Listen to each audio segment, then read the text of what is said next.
Hello and welcome to Motorsport Week's F1 podcast series, Motorsport Speak, the show where we discuss about the latest that is happening in the world of Formula One.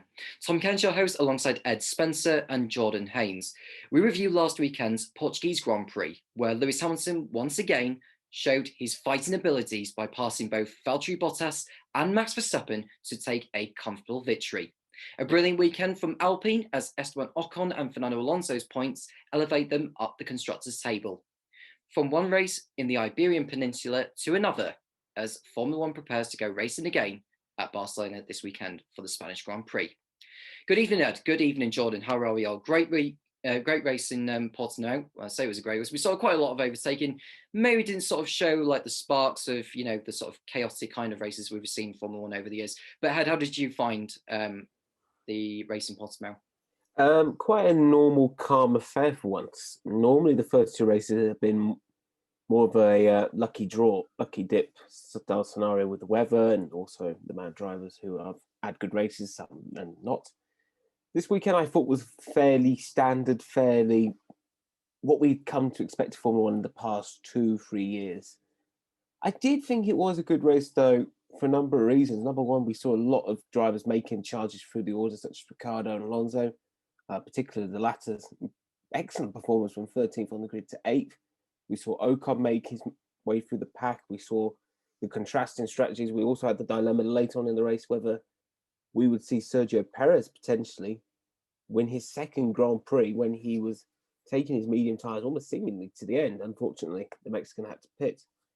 But I feel it adds another layer to the championship, the fact we're still only 8 points. There's only an 8-point gap between Max and Lewis. It's still ultra close, and it doesn't seem like there's really any difference between them both. We still have a pretty close, tight championship race, as you would expect to start this time of season, but it feels like we have a real championship battle on our hands for once.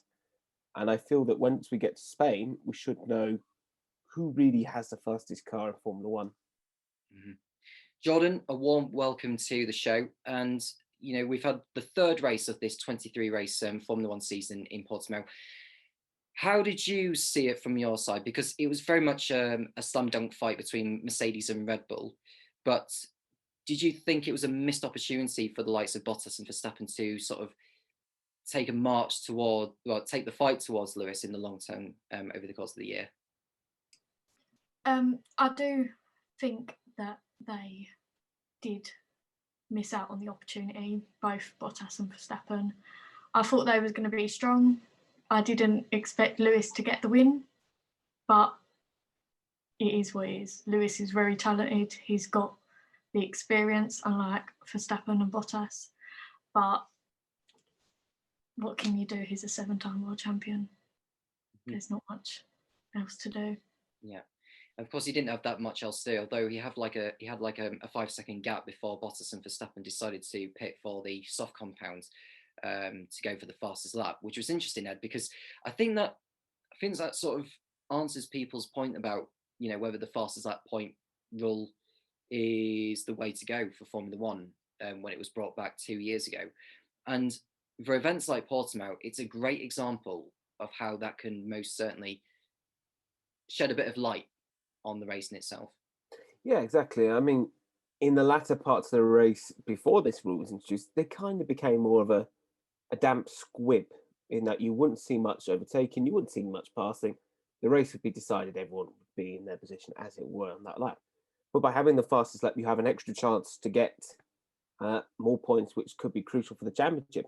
That's why Max, Valtteri and Checo went out. They had a chance for free stop and they took it.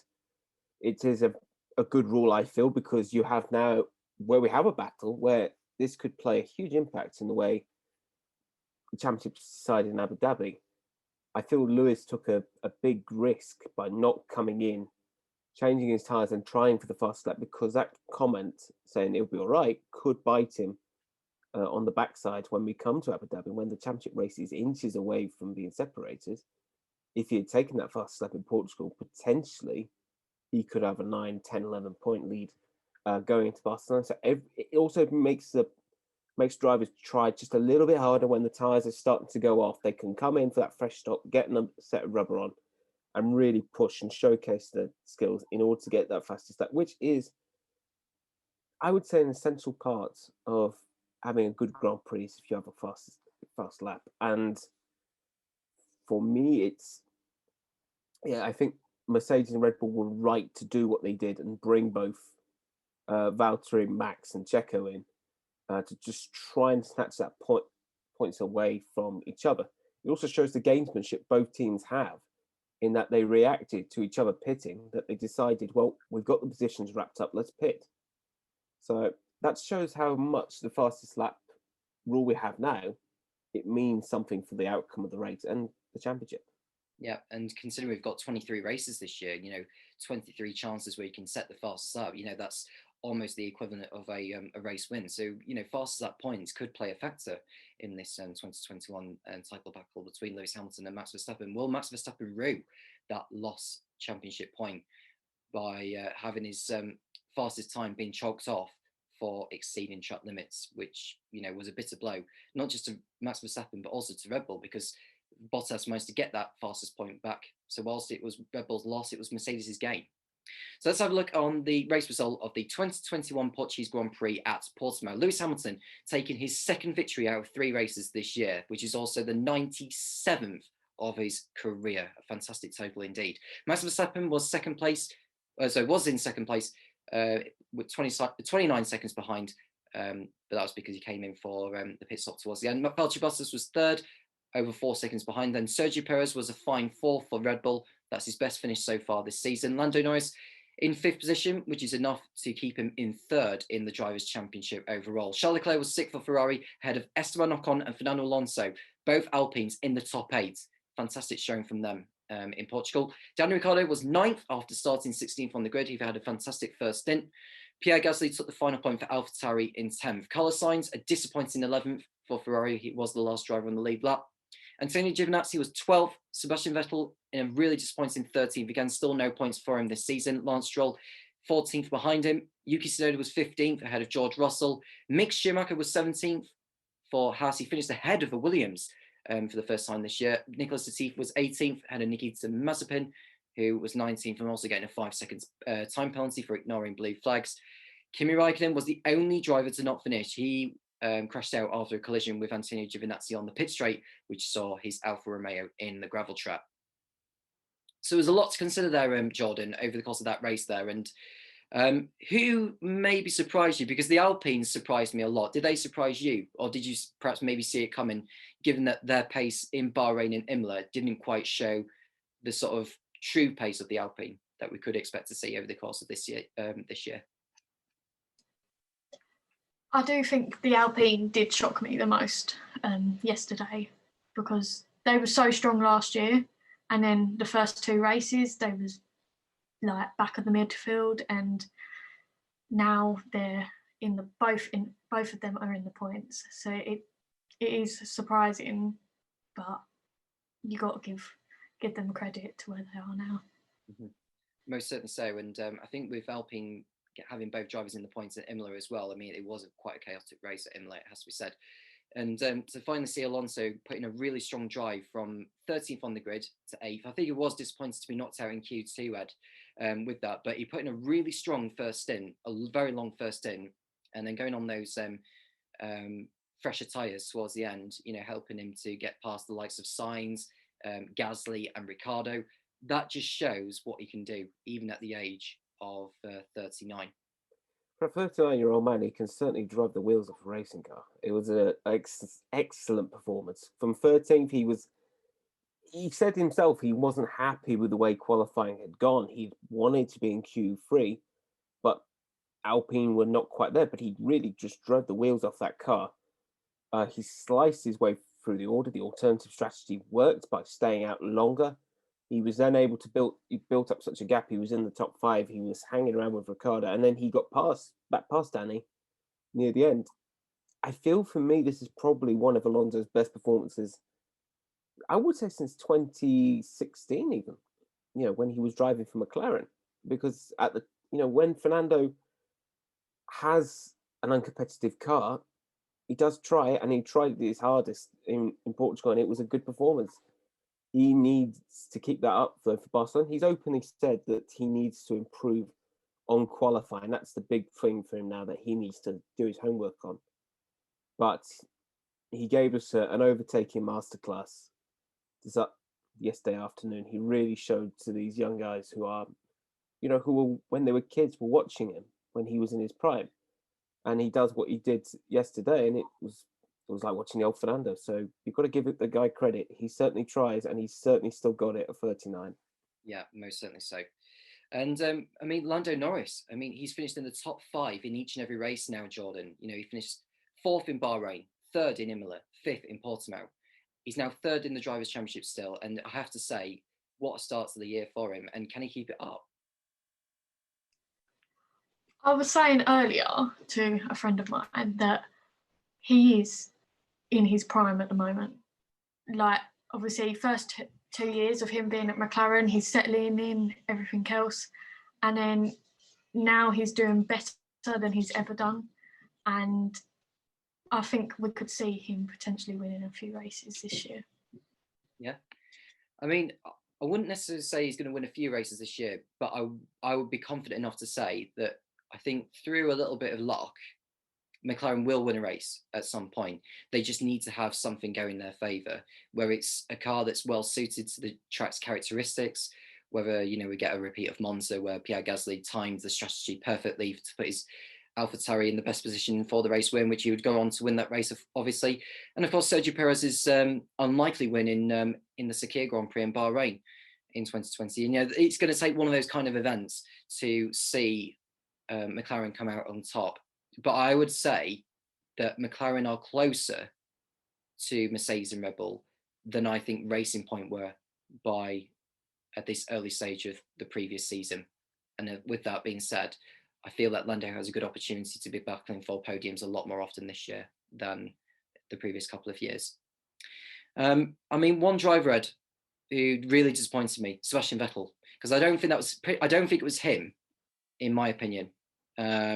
It's more the Aston Martin car. It just didn't quite suit the circuit at Portimao as well as it needed to have been for him, and he's having a tough time with it. But he still needs to give Aston Martin the time they need to put the car together for later this year. And if that's going to happen, when is it going to be? Because it needs to happen at some point. Well, I think I've been discussing this with a number of people, and I do worry for Aston Martin's development this year. It's not been a good start. Last year, even with the technical gremlins that Racing Point had, they were right up there with the top 3, top 4. They were on the verge of getting a podium in the first 2 weekends. This is a very odd start for Aston Martin. They have pretty much the same car, but the new regulations have deeply affected the stability of the AMR 21. And it's really come at a cost for Sebastian Vettel, who thought that he was going to a potentially race-winning team, maybe even a championship-winning team, on the basis of the progress Racing Point were making in the second half of the season. You could have thought they would be challenging. I don't think it's Sebastian himself that is struggling. I think he always needs time to get used to a new team, and particularly one that's going through a transitional period like Aston Martin, with the new name change, the fact that there's more investment coming in with Lawrence Stroll. I think he's getting comfortable with the team. It's just the car. The car isn't really where it should be. And unfortunately, Sebastian is starting to struggle a little bit.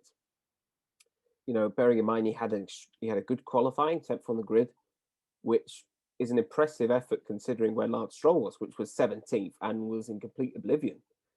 And he had a decent race, but unfortunately the strategy cost Vettel any chance of getting points. And obviously there were quicker cars. Alpine turned up the boost on Sunday and really charged through the order. That's why both cars were in the points and Aston Martin weren't.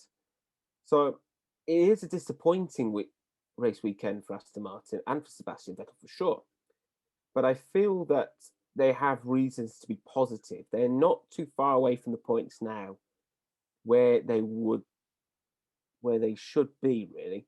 But I feel that if they want to win in 2022, they have to stop developing this car by at least Silverstone. If it is not going to win a championship, if it's not going to win races, then it may be a case that Aston Martin have to conclude we're going to have to sit and suffer with this car to Abu Dhabi at the end of the season. So I feel there is reasons to be cheerful, but there is still a number of teething problems with the Aston Martin.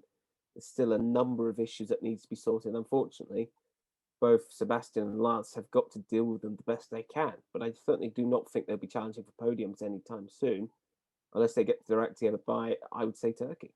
Mm-hmm. I don't know if you remember, Jordan, but the Aston Martin had brought 3 different chassis during the course of their shakedown, pre-season testing, and the races in Bahrain as well. And what I tend to think about this is, do Aston Martin know what their best chassis is? Is it the chassis or is it the engine? Or it could be a bit of both. I mean, how could you sum up Aston Martin's car this year from what you've seen? I'm so confused by Aston Martin. So obviously they're not very good at the moment, but I do think they've got potential. If Lance can get it into the top 10, then why can't Vettel get it into the top 10? Vettel's a 4-time world champion and Lance isn't. So it's kind of a bit like, what's Vettel doing differently? And shouldn't they learn from each other? I do think half of it is the car, but then also half of it is the drivers. So it is a bit like a mixture of both. So I'm not too sure. Yeah, and I don't feel with Aston Martin's lineup, Ed, it's a David versus Goliath lineup. It's more the fact that Lance Stroll knows the team more and possibly the car as well, and Sebastian is the more experienced and the more successful. But when you look at a car that isn't up to scratch, I mean, it takes me back to, well, here's a couple of things I will share with you. It takes me back to the days of Jaguar when they bought the Stewart Ford outfit, and the season before Jaguar took over, Stewart were 4th in the Constructors' Championship, like Racing Point were in 2020, and with a race win. History just seems to be repeating itself at the moment. And the other example is even Jenson Button and Fernando Alonso, 2 world champions within a McLaren in 2015 and 2016. They couldn't even get the best out of that. No, you are right with the Jaguar comparison. And there's also very similarities on what the driver lineup, for example. Johnny Herbert knew the Stewart family very well. He had driven for the team for a year. He had won them a Grand Prix. Eddie Irvine was coming as a star acquisition from Ferrari. And there were hopes that Jaguar were going to go close to McLaren and Ferrari. It seems to be very much a case that they're having teething problems that Jaguar suffered. And as we all know, Jaguar did not have a good run in Formula One. I feel for me that there is no real issues between Sebastian and Lance. I think they both get on very well. But I think they need, I worry for them to, in the long run, if the equipment keeps failing to deliver. There's only so much you can learn from each other when the car isn't particularly up to scratch. Sebastian and Lance are both excellent drivers. Lance is we know for well is excellent with his wet weather form. Sebastian, of course, needs no introduction. He's a 4-time world champion. You don't lose it when you've won 4 world championships on the bands. So I think there was also the feeling there was a lot of hype going around Aston Martin. I'm as guilty of anyone for hyping them up, saying that this was going to be the year that Aston Martin were going to push. It seems to me that I haven't factored in that they would need a little bit of time to get adjusted to it and whether the regulations would cause problems. I also do feel that although Lawrence Stroll is a smooth businessman or a smooth initiator, smooth runner of all things, he's very well known in the motorsport industry. It seems to me that there is a case that, he needs to start looking for him and not Marcel Fernand need to start making small excuses. For example, they threatened to sue the FIA for changing regulations. I would not do that. I think that it makes you look poor in the eyes of the media, and it doesn't make you look fair in the eyes of the fan. So I feel there needs to be a sense of, get your own house in order. I think Aston Martin Lawrence Stroll would not pump millions of dollars into a team that he did not think could win and win well. But I feel they're going to need a year or two to really get going which Jaguar never did. They had a breakthrough with the podium, but never pushed on afterwards. With Aston Martin, they've got to start hitting the ball. They've got to start hitting the ball rolling, because, both drivers can start to get demotivated if results don't turn up. So I feel there is a comparison, yes, but I feel that Lawrence is probably going to take the reins a bit more than what the Ford company did with Jaguar, where they kind of just didn't really do as much as you would expect, considering such a big company, but they kind of almost let it wilt before Red Bull took over. Mm-hmm. Let's have a look at the Drivers' Championship then after that race in Portimao. Lewis Hamilton's lead has been increased to 8 points over Max Verstappen. Lando Norris is in third for McLaren with 37 points, following Valtteri Bottas in fourth on 32. Charles Leclerc is in fifth on 28. He's having a solid start to the season, actually. 3 top 6 finishes in a row for him. Sergio Perez is in sixth place for Red Bull on 22 points. And it's Daniel Ricciardo in seventh on 16. Carlos Sainz in eighth on 14. Esteban Ocon in ninth with 8, and Pierre Gasly in 10th with 7 points. Lance Stroll is still in 11th he's down to 11th with 5. Alonso is in 12th with 5 as well. Yuki Tsunoda in 13th with 2, leaving Kimi Raikkonen, Antonio Giovinazzi, Sebastian Vettel, George Russell, Mick Schumacher, Nikita Mazepin, and Nicholas Latifi yet to get off the mark. In the Constructors' Championship, Mercedes continue to lead the way. They've bridged out quite a bit now from Red Bull with the first and third and the fastest lap. The gap is 18 points between those two. Mercedes on 111, Red Bull on 83. McLaren are in third on 53 points, extending their margin over Ferrari, who are on 42. So it's another point gap between those two. Alpine up to fifth now with 13 points. It's AlphaTauri in sixth on 9. Aston Martin in 7th with 5 points, I should say. Alfa Romeo in 8th with nothing on the board, neither of Williams and Haas. Those 3 teams have yet to score a point so far in 2020. So, Jordan, the championship is still hotting up at the moment. I mean, Lando Norris is doing very well. If Bottas is going to be fighting for the title, I don't know whether he's going to be fighting for the title or he's going to be there to support Lewis in his running. Is it already too late at this stage? And if not, how many more races are Mercedes going to give him before they say to him, you need to support Lewis for his championship fight? I don't know. I think it might be too late already. He obviously didn't score in Imola because did not finish, and then he obviously got on the podium in Portimao, but I think he's just there to support Mercedes, get them the constructors, but I don't think he's in the title fight. I purely think it's Max and Lewis.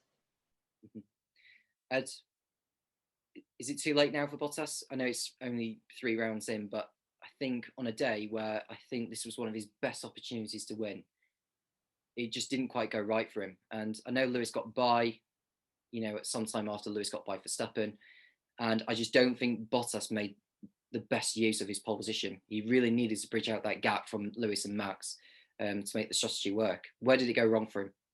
I think it went wrong when Lewis passed him. Purely and simply, he was running a good race at the moment. He was doing everything right. He timed the safety car restart perfectly because it backed the field up. Max got through.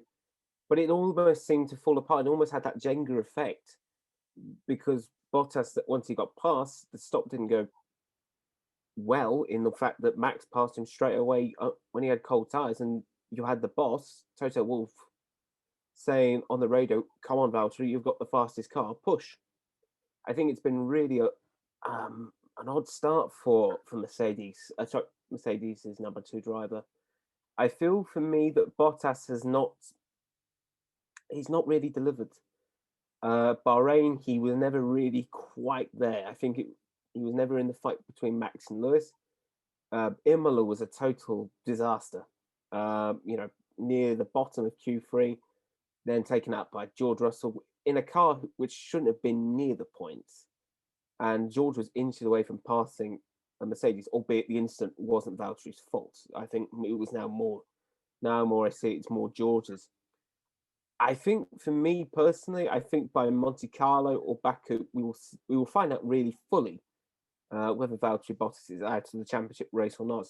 He certainly needs a win in Spain if he wants any hope, because at the moment the title race is running away from him. Max and Lewis are in their own little league, and with the fact Lando's now even ahead of Valtteri, correct me if I'm wrong, it is a worrying thought that Mercedes, they need help with constructors, but they want two drivers competitive fighting for the championship to stop Max having any chance of stealing that crown. So it is a really worrying sight if you're Valtteri Bottas and if you're Toto Wolff, because you have to decide what you're going to do at the end of the season with your lineup, whether you want to freshen up. I think Valtteri, I don't know whether he is in a good place, because if you need that kind of motivating, it is worrying for driver psyche, because you are basically being broadcast across the globe of your boss telling you to get a move on, which is not good for any driver, let alone a guy like Valtteri Bottas, who's won Grand Prix, beaten Lewis Hamilton numerous times. It is worrying, but I think we should give him another 2 rounds. The championship is still young. We've only had 3 rounds. You can't really throw out the championship contenders straight away. You can start to find out where the field's going to go, but you can never really find the championship contenders after 3 races, like the full list. And I think with Valtteri, if he gets a good result in Spain, and if he gets another good result in Monaco, where Lewis could have a technical failure or Max doesn't finish, he could be well back in the championship fight. It's the magic of Formula One is it's so unpredictable. So I wouldn't be writing off Valtteri just yet. I think give him a little bit more time. Yeah. And, there's another race this weekend where Valtteri needs to do well, but he's only won 1 race in the last 19 now as Valtteri Bottas, which is not a great record for a Mercedes driver. Nico Rosberg won, a consistent number of races. He won 23 races during his time with Mercedes. And so far in his 5 years with Mercedes, Bottas has won, how many has he won? He's won 3 in 2017, 4 in 2019, 2 in 2020. So that's 9 wins that Valtteri has had during his time with Mercedes. And it's all right winning races on the odd few occasions, but if you've been set out a task to do to fight with Lewis or take the fight to Lewis, and you've been beaten by Verstappen ever so often, then that's worrying. Having said that, Mercedes have got to be careful with what they wish for, because whilst Bottas may not be going through the best of form, you need to make sure you've got enough in hand to wrap up the championship, both drivers and the constructors. And whether it's Lewis that wins it, or Valtteri that wins it, or whoever's racing for Mercedes that wins it, you need to make sure you win it. And given that Max Verstappen is there for the long term with Red Bull, he's destined to be a world champion at some point. So Mercedes has got to be really careful with how they deal with it here. Looking at other drivers Sergio Perez had a better time of it, Jordan. Starting on the medium compound, like Verstappen, Bottas and Hamilton did, fell behind Sainz at the beginning, and then after the safety car, he eventually got by him and then started to close in on the top 3. The top 3 pitted. He led the race for quite a bit. But my question would be did Red Bull perhaps leave him out there too late before switching on to the soft compound? Because the hard tyre was a good tyre, but it's just the fact that, even if he went on the hard tyre, it would still be on fresher tyres than Verstappen, Bottas and Lewis. I do think they left him out too late. You could hear on the radio that there was like plus 10 laps, and they left him out too late. I felt like he maybe could have won that race if he boxed earlier, but it's Red Bull's call at the end of the day, and that's that. They've let a win go away from him. Yeah, and I maybe wouldn't say he lost a race win. I think perhaps a podium would have been perhaps more of a realistic opportunity missed for Sergio Perez, and I think he's got a point to prove now. I mean, he's closer to Max than Pierre Gasly and Alex Albon were, but Red Bull just need to make sure they keep their faith in Perez and not just use him as a guinea pig to Max, because he's there to not just be there to fight for the podiums, but he's there to win as much as Max is. I want to have a look at some news, guys, because we've had some interesting news over the last week or so.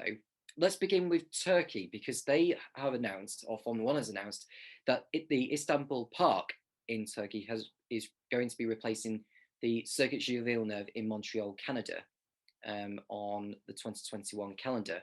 Now, Turkey has been added to the revised 2021 Formula One calendar in place of Canada Championship organisers organised on Wednesday. It is the latest change to the 2021 calendar following Australia's move from March to November and the indefinite adjournment of the Chinese round.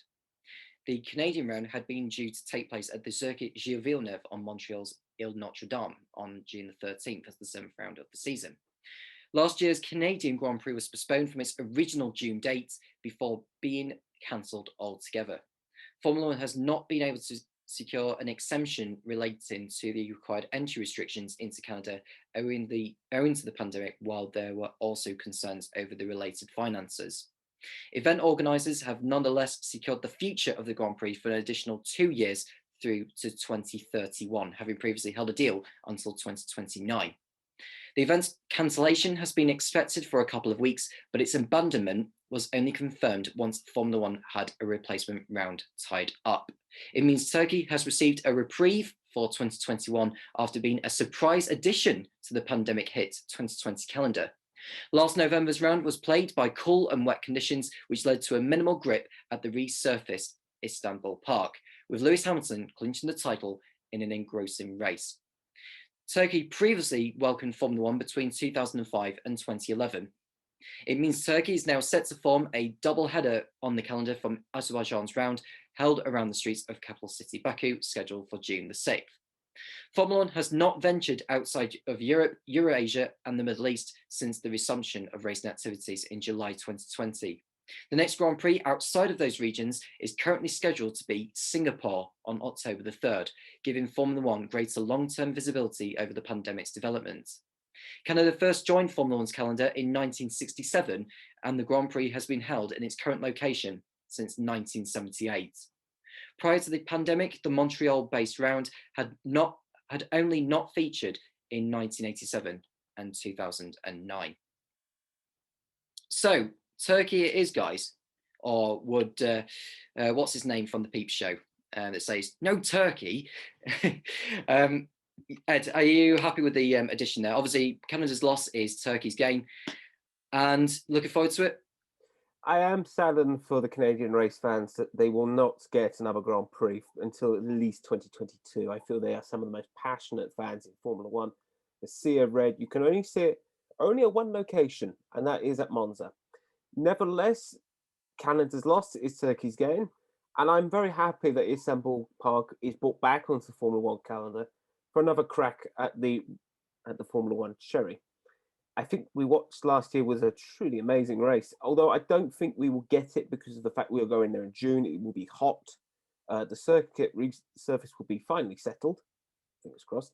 And I feel that, it is a real point to think about, is that whether we should be going back to Turkey permanently, if there's a real interest in Formula One from the locals, if once the pandemic starts to fade, there is a possibility of having a Grand Prix in Istanbul. So I am looking forward to it. I don't believe, however, this will be the last race to be removed from the calendar. I feel that the current situation in Mexico is not particularly good. The circuits, the Autodromo Hermanos Rodriguez, is being used as a field hospital in the country to battle COVID-19. And Brazil at the moment is also in dire straits with COVID-19.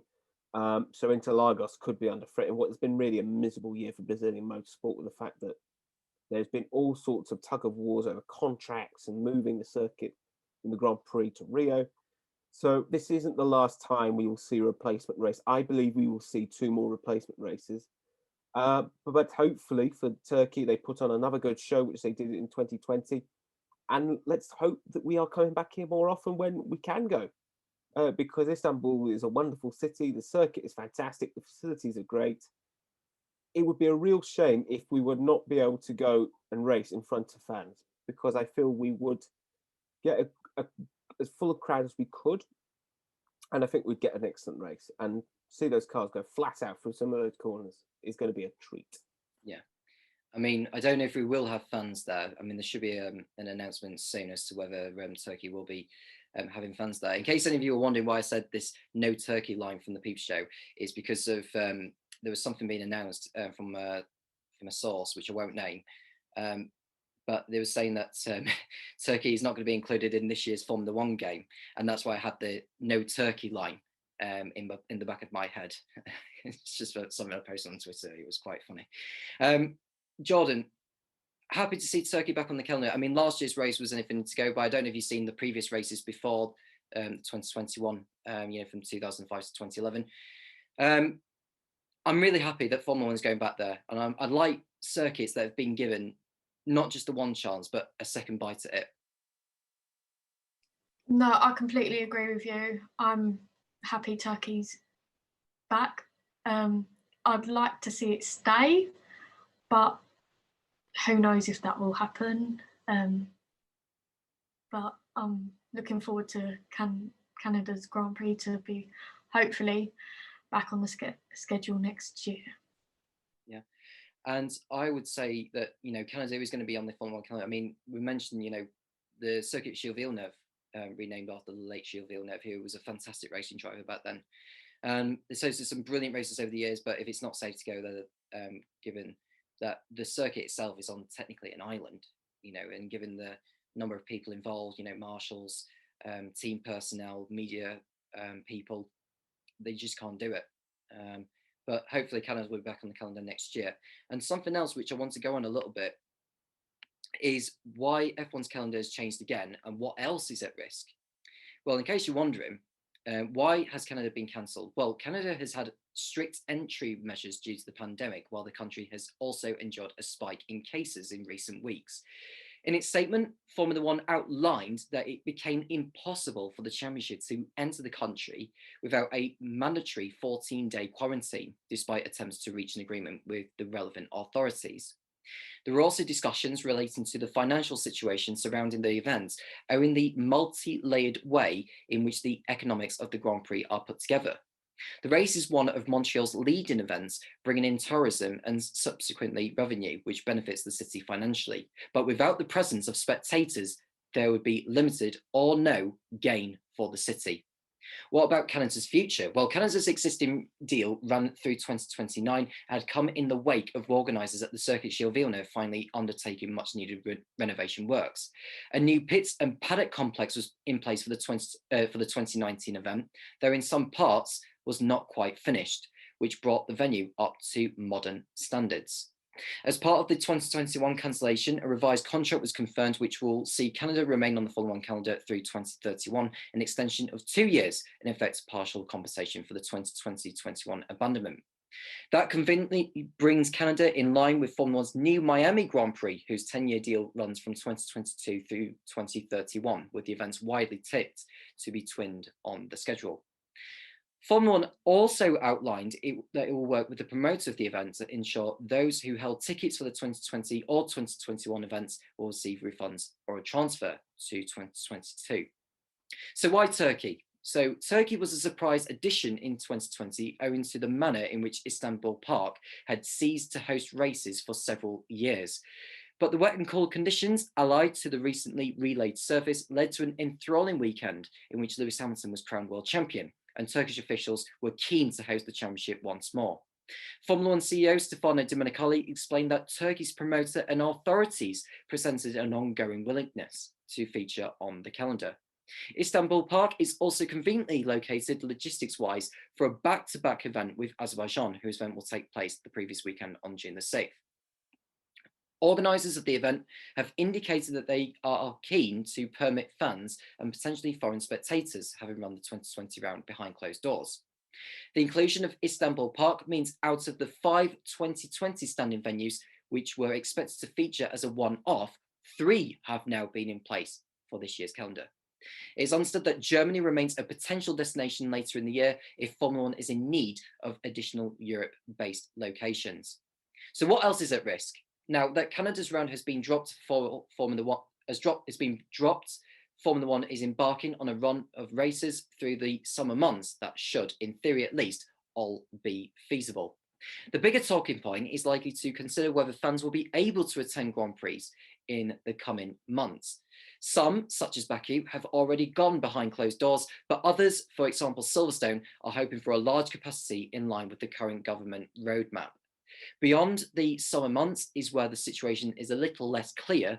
Formula One has yet to venture outside of Europe or the Middle East since the pandemic, and thus anywhere away from these territories comes with a question mark. That includes the Singapore-Japan doubleheader, trio events in the Americas, as well as the standalone postponed Australia round. Tickets went on sale for the US Grand Prix on Tuesday, the Tuesday of last week, that is, but the COVID-19 situation in Mexico City and Brazil means those events remain at risk and subsequently bring into doubt the American leg of the series. Conversely, Australia has dealt with the pandemic well and continues to enforce strict entry measures. It has been suggested by ministers that the situation may not change until 2022. Everyone permitted to enter the country has to spend 14 days in hotel-based quarantine, and this has been rigorously enforced, including for the Australian Open tennis tournament. If the current regulations remain in place in November, Formula One would have to receive an exemption, as the entry rules played a major factor in its postponement from March.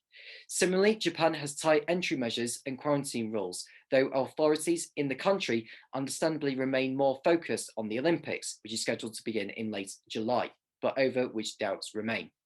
China's round is officially remained postponed, having been scheduled for mid-April, but its cancellation altogether is highly probable.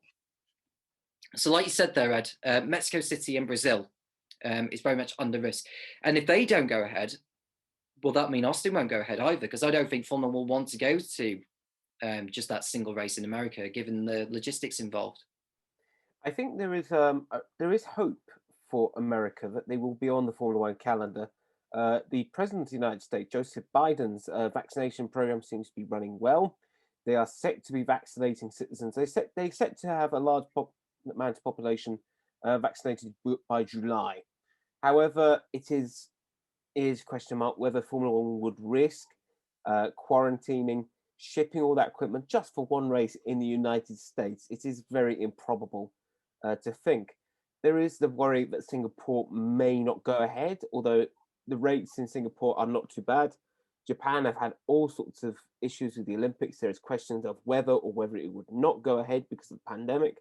We now know that they will have the Olympic Games, but will be behind really almost a closed doorish policy in the fact that there will not be any foreign tourists, which is a shame for the Japanese government, who would have liked to have seen tourists visit their beautiful country. Brazil, as Mexico, as I've said, are in the real bubble zone at the moment. And really, I can only see really Formula One having two options. You either extend the European tour and you look at going to venues such as Estoril in Portugal, for example, which last hosted the Grand Prix in 1996. You look at Germany, albeit the Nürburgring is very heavily booked at the moment. They would have had a potential slot on the 11th to the 13th of June because the Rock am Ring Music Festival was cancelled. So there was a possibility they could have gone. Obviously, that slot has gone to Turkey, so they will have to wait. There's the possibility we may go to Manicure. There may be a chance that Spain may host another Grand Prix. They have a number of circuits that are Grade 1. And really, there is real risks over whether there is any point going to not only Asia, but whether going to America. It seems that is it worth the risk potentially infecting Formula One personnel, getting COVID-19 out there? And is it worth the money, more importantly, because of the fact that it will cost teams hundreds of thousands of pounds to get equipment shipped to these countries for just one race, albeit health is more important than cash.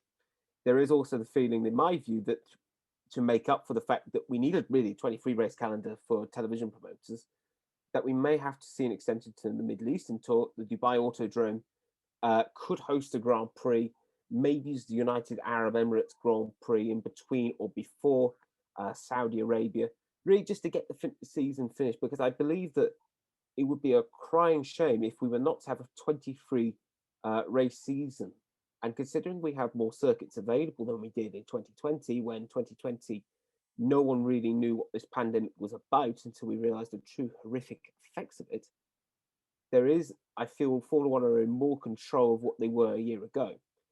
That being said, I don't believe we will have a race in China this year. I think the situation is still very dicey at the moment. Although I do hope China does get back on the calendar, because I believe the Chinese racing fans are extremely passionate and it's growing every year. So I think we will probably see an overall extension to the European calendar. We'll probably see 3 or 4 more rounds based in Europe, wherever that may be. I do not know. And maybe a Middle Eastern tour extension. Unfortunately, I do not believe we'll be going to circuits at Bahrain Outer, as having Bahrain Outer would have been a logistical choice if we'd been in a situation in April where Imola could not go ahead. But it is arguably one of the most puzzling and bizarrest calendars in terms of how much it's changed, arguably since 1995, when there was a number of circuits that had safety and financial issues hanging over them, which may or not let them host a Grand Prix. So I don't think we're out of the woods yet in terms of calendar changes. I think we're going to have to wait and see if we're going to get fans, if any fans at all, because Baku not going to let any fans in. Spain are only going to let 1,000 Circuit de Catalunya members in. Is touch and go over Austria. Will have any fans. France is limited. So I feel for me that Formula One will just want to get these races done and then try and recoup that money lost over the past 2 years in ticket sales by having a full race in countries that have most of the population vaccinated. So it is a really difficult time for Formula One to decide where they can and can't go. Mm-hmm. Jordan, what's your sort of say on the calendar at the moment? Because it seems to me that I think now and the end of the European phase, so we're talking, Spa, Zandvoort and Monza, that up to then, that's when we are expecting races to be going ahead, whether it's behind closed doors or not. It's from this point where, the likes of Singapore and Japan, then Austin, then Mexico and Brazil, this is where it really, really does intensify. And when you think about the World Championship as well, how many races are we going to have? Because a loss of a race means 25 points lost potentially for either Lewis Hamilton or Max Verstappen. This Formula One has got to maintain its integrity when it comes to, having the planned number of races on the calendar. If the schedule is to have 23, it should be 23. And do you think we will end up having all these races going ahead as normal? And what sort of reschedule can you see going on here? I personally don't think we will see all 23. I don't think they've got enough backups to have 23 of like the ones in September and October get cancelled. I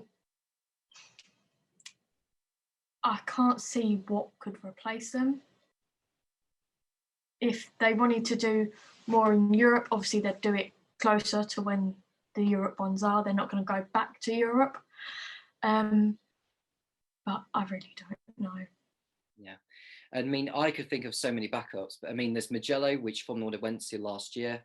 I wouldn't mind that being hosted, but I think the only problem you've got there, both Jordan and Ed, is that Italy could end up hosting 3 races, and I'm not sure how that's going to go down with a lot of the other, not necessarily the teams and the drivers, but for the other countries that are hosting races as well. But I think given that we are in the middle of a pandemic and Formula One will be trying to find all they can venues to replace the ones that are cancelled, they've got to do what they can.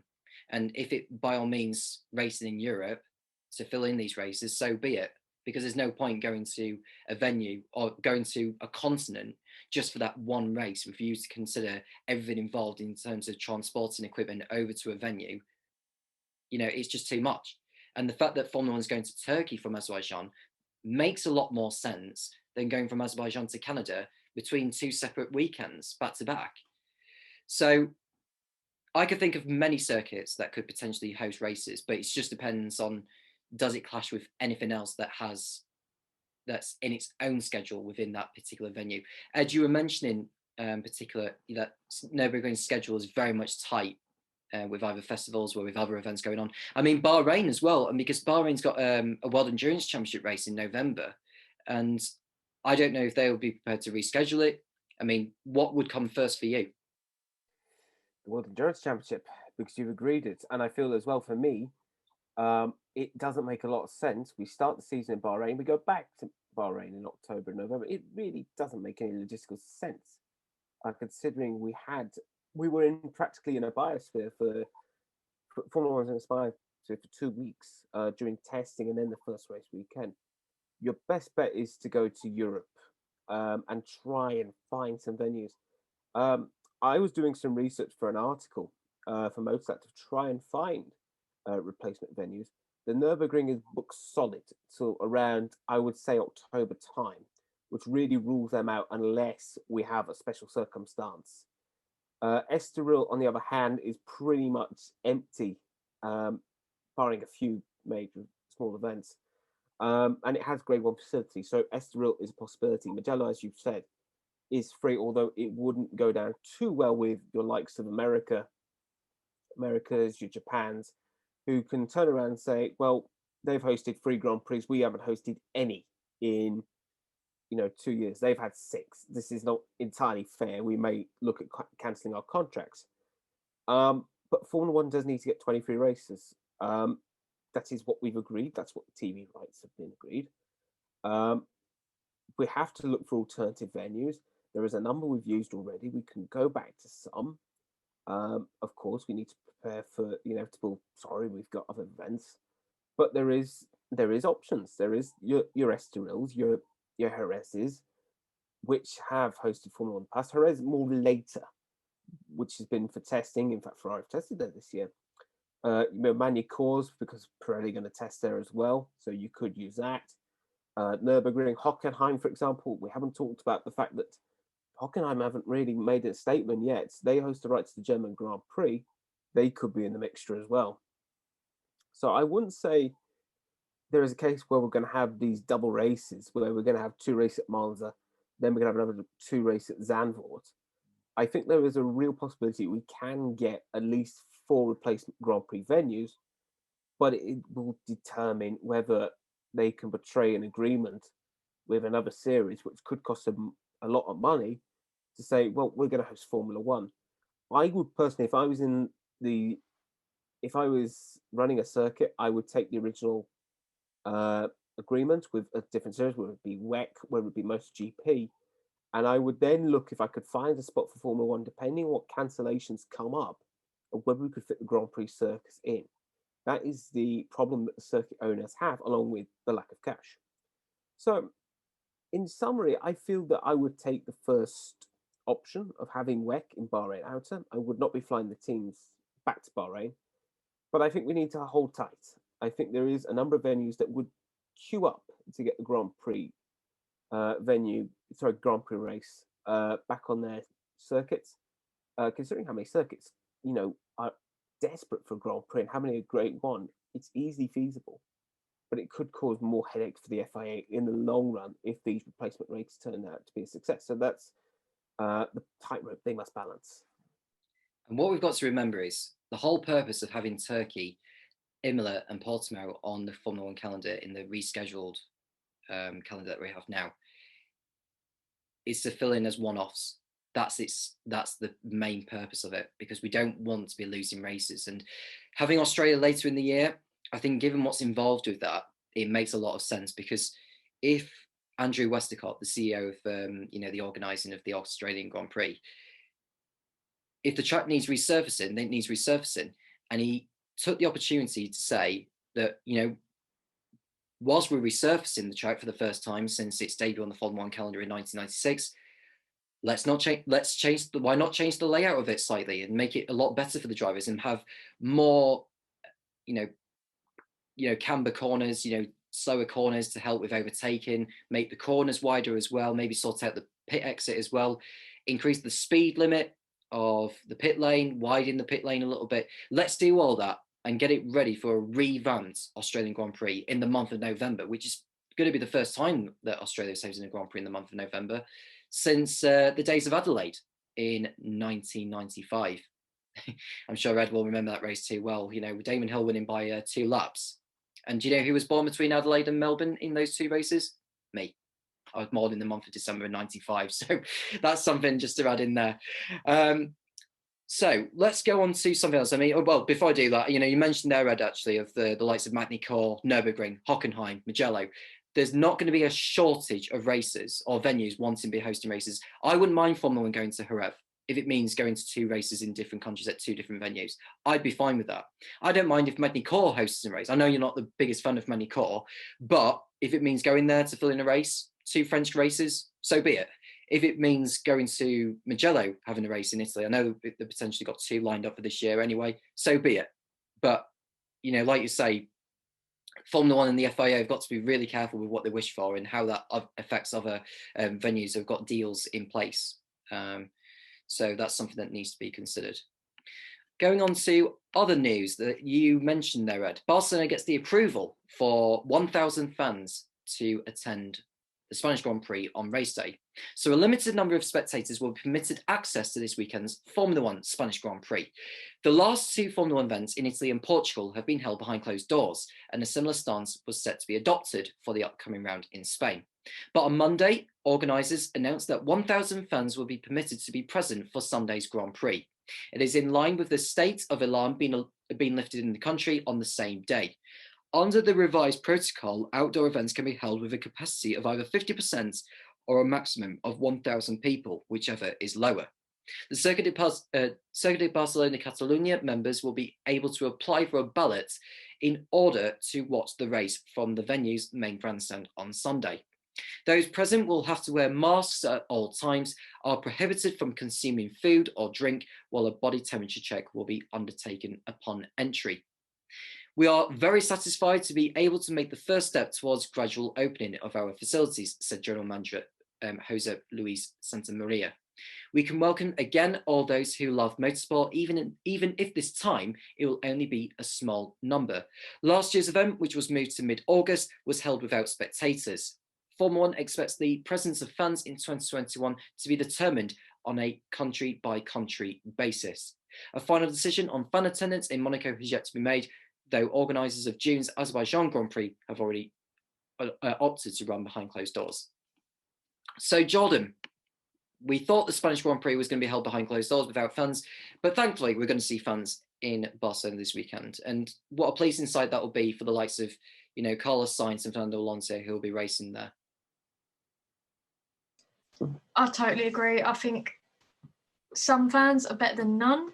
I think it will all give the drivers a bit of a boost, and especially, obviously, Carlos and Fernando. Yes, and for sure. And Sainz, who I think has finished 6th or something, that's his best result in Barcelona. Correct me if I'm wrong, Ed. But yeah, he'll be relishing the opportunity, and for the first time in a Ferrari for Carlos Sainz, and I'm sure he's going to be very much looking forward to that. And it's a good opportunity for Alonso to pick up where he left off in Portimao with that excellent drive from 13th on the grid to 8th. And what a better place to do it than Barcelona for him. There's no place like home, as the old phrase goes. And I feel really that for both drivers, they both like Catalonia, both do well. And I feel it's good to have at least some fans. There were rumours that we were going to get a chunk of fans, albeit there would be social distancing measures, and the fact that it would really only be Spanish citizens that would be allowed in, or fully vaccinated people. It is a bit of a weird U-turn just days before the race that they decide, yes, we can have 1,000 fans in, but you take what you can get. The question would be, is this the last time that the Spanish Grand Prix will be hosted for a while? Because the Circuit de Catalunia's contract has been tossing and turning whether it would be on the calendar or not. I hope for the Spanish fans' sake that they do get a Grand Prix to go to once the vaccination program starts and they are fully able to live their normal lives again. But again, it's good to see 1,000 fans in. It'll be good to see a mixture of red and blue flags for the heroes of Spain in Alonso and Sainz. And it will be also good for the F3 guys to potentially see fans compete when they go racing as well, because that is a huge lift for a junior driver. Yeah, I believe it's just for Sunday's race as well, not just. Apologies. Yeah, I think it's so it's a chance for the fans to actually, because I think the Porsche Super Cup are racing in Barcelona this weekend. Correct me if I'm wrong, but at least you got the opportunity to watch not just Formula One but F3 and Formula Regional, because Formula Regional racing this weekend in Barcelona. So that's something to look out for. So there's plenty of racing this weekend, nevertheless, for the drivers at the East Circuit of Catalonia. I'm very much looking forward to that. In other news, Williams test driver Roy Nissany, who's racing in Formula 2 this year, will get a Spanish Grand Prix practice outing. Now, Nissany has been linked up with Williams at the end of 2019 and was appointed as its test driver in early 2020. Nissany participated in test sessions and also appeared in 3 practice sessions. The Israeli, who races for Dams in Formula 2, will replace George Russell for Friday's opening practice session at the Circuit de Barcelona Catalonia. Nissany took part in the corresponding session at last year's Spanish event. He previously drove Williams's FW43B on the opening day of pre-season testing in Bahrain in March. I'm very keen to get back in the car, said Nissany. Barcelona was my first FP1 session last year, and we have made a lot of progress since then. So I'm looking forward to demonstrating that on track. It feels great to experience the steps of development each time I jump in the car. So Ed, Roy Nissany, who is racing for Dams in F2, getting another opportunity with Williams, and you have to say, Williams have given him a lot of chances. I don't know if that's something to do with his contract in terms of his sponsors, what they've agreed with the Williams team, but nevertheless, it's another opportunity for Roy Nissany to get some experience under his belt in F1, even though he's not achieving the best in F2. Well, I think as well as the fact that he's providing vital cash for Williams in the fact that the Israeli Tourism Board sponsor Williams, they wouldn't be giving him so many outings if they didn't trust him. And Nissany has done a fairly good job. He's never stuck it in the barrier. He's never impeded anyone. He's just kept it steady, kept the car going, got some vital laps for the team. And I feel that, yes, although it is a negative for George Russell going into this weekend that he will not have as much time as he would like, he's not exactly going to be handing his car to a total novice. Roy knows the Williams team quite well. He knows the Formula One car very well indeed, and he won't have to worry of the fact that he's got to go and jump into an F2 car shortly afterwards. So I think for Roy, this is a good opportunity. Whether it will land him a race seat, I do not know. But I think Williams are giving their car to a very experienced and very trustworthy test driver. Jordan, Roy Nissany, obviously he's done some previous outings for Williams, either in testing or in an official practice session. I don't suppose he's the right man for the future of the Williams team, but he's most definitely someone you can sort of rely on in terms of gathering the mileage to help with the team's car development. Yeah, I personally believe that he may not be the future of Williams, but I feel like he'll be involved in getting them to better places than they are now. I agree with what Ed said and saying that they trust him. They've gave him lots of opportunities. So see where it leads him, really. Yeah. And he's had 2 years in Formula 2 with Campos in 2018 and last year with Trident, and now he's in the Dams for this season. We could well see him make an improvement this year. He's in a better team than he has been previously, and the very best of luck to him. And the next time he'll be racing, Roy Nissany, will be in Monaco in F2. In other news, now this is something interesting. So in terms of the Imola result for Kimi Raikkonen, Kimi Raikkonen's Emilia-Romagna Grand Prix penalty has been upheld following a request to review by Alfa Romeo, confirming the results of the race. Raikkonen spun prior to the restarts at Imola over 2 weeks ago and did not take up his original position in the train of cars. As a consequence, having then failed to enter the pit lane as per the regulations, he was handed a 30-second time penalty in lieu of a stop-go sanction. Raikkonen finished 9th, but the penalty relegated him outside of the points-paying positions. Alfa Romeo requested a right to review, and following a hearing at Portimao, they were granted another meeting with the stewards. The stewards accepted that a red flag during a Formula 1 race is a rare occurrence, and the circumstances for a rolling restart are even rarer, and that there are ambiguities and several regulatory clauses that could be interpreted in different ways. The stewards understand why Alfa Romeo acted as they did, first to tell the driver to retake his position, then later to tell him not to retake the position.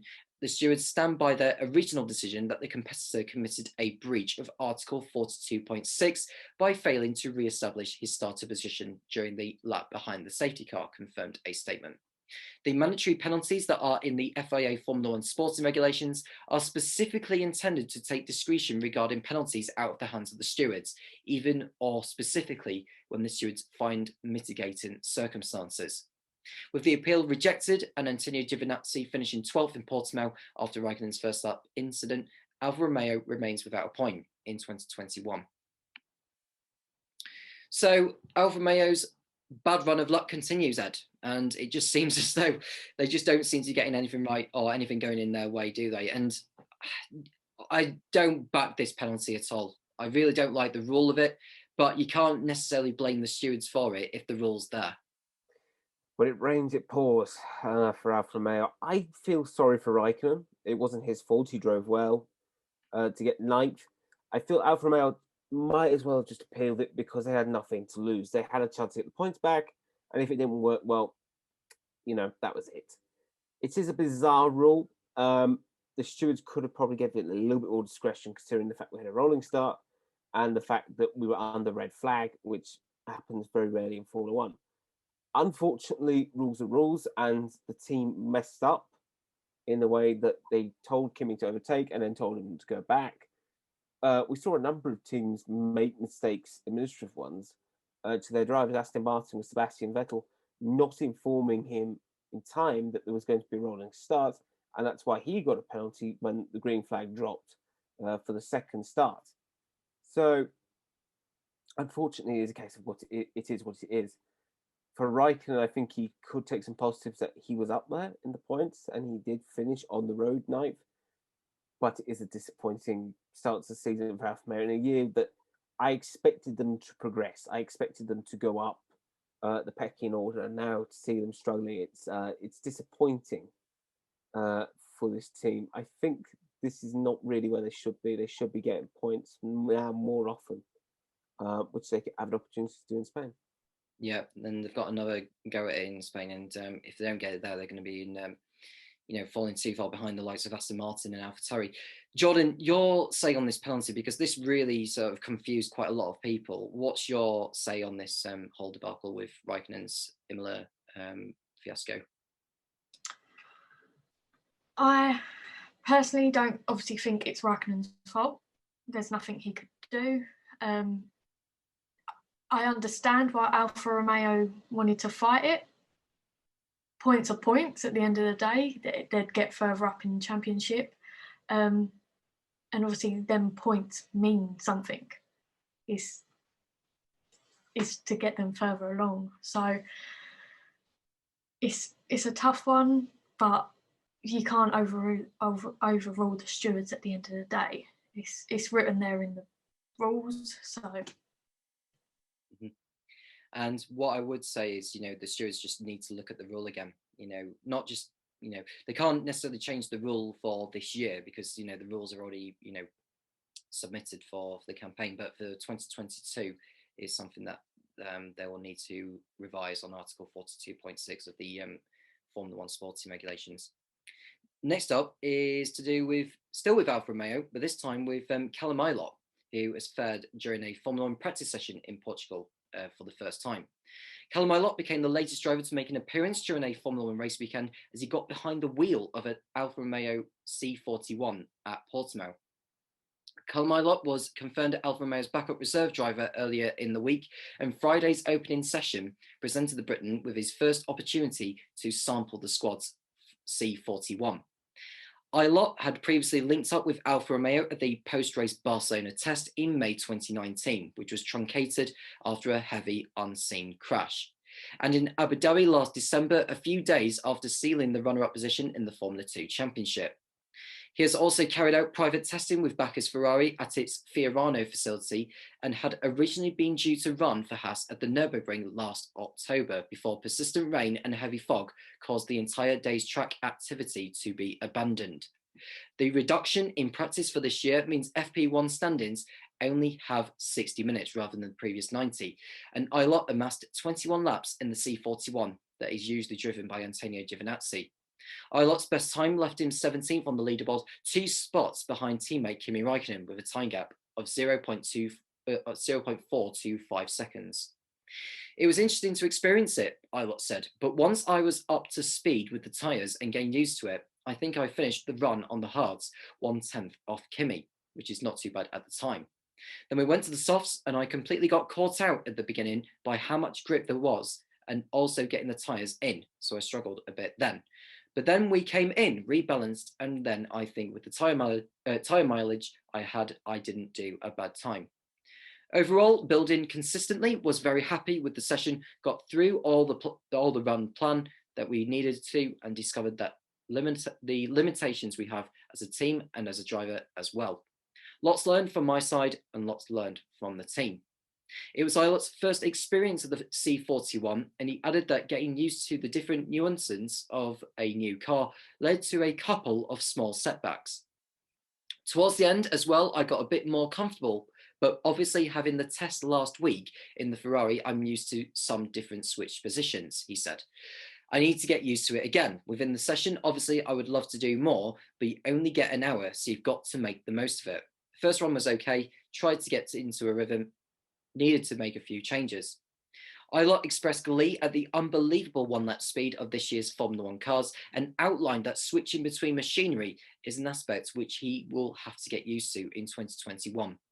Further FP1 sessions with Alfa Romeo are in the pipeline, with Ilott's next run scheduled for June's French Grand Prix as our private test days in an all-spec Ferrari machinery, while he also has a GT program with the Italian marque. I'm racing the GT side of things as well as this year, so that's obviously quite a different thing to what I'm used to. So trying to change and adapt is something I'm going to have to get used to a bit, especially if hopefully I do some more this year, he said. It's still an incredible car to drive. Obviously the FP1s are a bit shorter this year, but 1 hour is a good time to get yourself up to speed. At tracks like this, it's challenging as well. Hopefully we can get some more if I ask nicely. We'll see. Well, Callum Ilott, sounding pretty noble there, Ed. And I would say that, he's prepared to give Alfa Romeo time, to give him the opportunities. And, if his attitude is as good as his driving, he could well be a future for Alfa Romeo or in fact the other teams. Absolutely. He didn't let himself down too badly, young Ilott. He produced a very good performance. The simple objective for Callum would be to learn the car, learn the track, get near Kimi, and just simply don't put it in the wall. He did all of that. He did very well. It is a deep worry for Antonio Giovinazzi that your drive gets taken for the session by a guy who could be replacing you. But he did not let himself down. He had to get used to the Ferrari, the difference between the Ferrari and Alfa Romeo, and he did a very good job. I hope that we'll see more of Callum in France, and particularly we may see him Spa-Francorchamps, for example, or Zandvoort, maybe even Monza. So all in all, a very good and very productive Friday for Callum Ilott, and he certainly has a lot more to play with now. It's going to be really just all down to him how he does in GTs and how he does in Ferrari, whether he gets more goes in Alfa Romeo. But so far, all going well for young Callum Ilott, who should be on the Formula One grid in 2022. All going well. Well, we'll go on to some questions, Ed, in regards to what people have had to say in regards to Portugal. And Chris is saying, will Barcelona be as boring as this Portuguese one just now? What do you think? We're off to a good start with this question. No, I don't think so. As Murray Walker would say, anything can happen in Formula One, and usually does. We may get a good race in Barcelona, depending if the weather turns up. Barcelona is not exactly known for its great racing, but once in a while it produces a classic. So I'm hopeful that we will have a good race. So, Chris, I don't really admire your optimism, but hopefully the Circuit of Catalunya proves you wrong, and hopefully all of us can have a good race in Spain. Yeah. And I mean, to be honest, you can't necessarily blame the circuit, because the circuit's not the issue. It's just maybe the race in itself. And I think by the time we do get to 2022, that's when we're going to see, cars being able to follow each other more and more often, and potentially more track action. We'll go on to another one actually, Ed. What's your take on Helmut Marko's take on track limits? Well, I think Helmut has a point. These track limits are quite annoying. David Coulthard has also made a point about it, saying that they restrict the purpose of the driver pushing the car to the limit.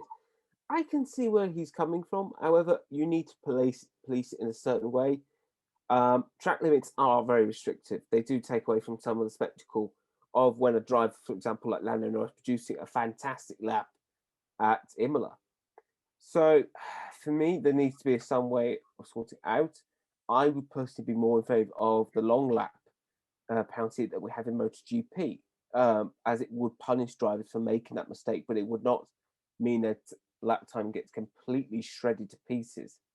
So there is ways around it. Helmut Marko may be disappointed for the fact that Verstappen had some laps taken away because of it, but unfortunately, rules are rules, whether we like it or not, and there needs to be a change. Yeah. Caitlin Penny's saying people are going to be very quick to jump on the Formula One bandwagon, but I think it's okay. And I just, Formula One's not boring. Formula One is not boring by any stretch of the imagination. And, you can't necessarily blame the teams, you can't blame the drivers, you can't necessarily blame the circuits. It's just the cars itself are not able to follow each other as much. And I think by the time we do get some, the cars being able to follow each other more often behind the other cars, it's there. The racing's going to be there, and people are going to be changing their opinions. So Jack Berry's coming in saying, Ed, what are your views on the new 18-inch wheels? I haven't really seen any views. Good or bad? Well, when these first came out for Formula 2, I was deeply critical of them. I think I once said they were tacky and they looked like something out of Pit My Ride. These are my words in Austria. I like them. I think they do add a bit of an element to Formula 1. They did well for Formula 2. They can do the exact same thing for Formula 1 if the teams get it right and we shorten the tyres. I feel for me that, of course, it will take some time to get used to. We're used to much smaller tyres, much smaller rims than, what is being proposed. But I think after time, like things like the lack of grid girls, whether fastest lap being counted for points, we will fairly not notice it. I think as long as the racing's good, that's all that people care about. And I feel for me, the 18-inch tyres have the opportunity to spice Formula 1 up again. So the Formula 1 hashtag that you suggested could be put firmly in the dustbin. Yeah, and I will most certainly wish that so-called hashtag does go in the dustbin very, very soon, because Formula 1 is not boring. It's never been boring, and it never will be. So please, if you can, leave the Formula 1 hashtag alone, because it's not boring by any stretch of the imagination. We want to go back to the Spanish Grand Prix weekend, guys, because it's expected to be, it's the 31st running of the Spanish Grand Prix, and the 31st running of Barcelona hosting the Spanish Grand Prix, I should say. It has hosted races in Spain in the past at other racetracks. 66-lap race, Ed, the same as Portimao. Are we going to be up to it? I think we'll probably see a decent race. I think they'll definitely be up for it. I think the temperatures should be a bit of an issue because it's always very warm around this time of year in Spain. It could be the last time, as I've mentioned, depending on contract. But I think we should see a fairly decent race. I don't think we will see something as dull as last year. I think we'll see fairly clean action. I think there's not much room to make a mistake around the circuit to Catalonia. So I'm confident we'll have a good race. Yeah, around Barcelona. Yeah. Anyway, we will go on to the predictions for the Spanish Grand Prix weekend. Ed, we'll begin with you. Who do you think will be on pole, and who do you think will finish in the top three? For pole, I fancy Lewis Hamilton, and to be in the top three, I think it'll be the same as what we had in Portimao: Bottas, Hamilton, and Verstappen. Okay. And Jordan, what would be your predictions this weekend? Who do you think will be on pole position for the Spanish Grand Prix, and who do you think will finish in the top 3?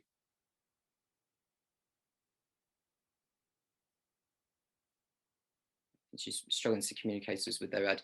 Anyway, we'll leave the show there for tonight. Thank you for everyone who's tuned into this podcast. If you have any sort of questions or any future says on the Formula One season or any of the other categories which we do talk about, F2, F3, Formula Regional, then do please get in touch with us and we'll share your thoughts in the future.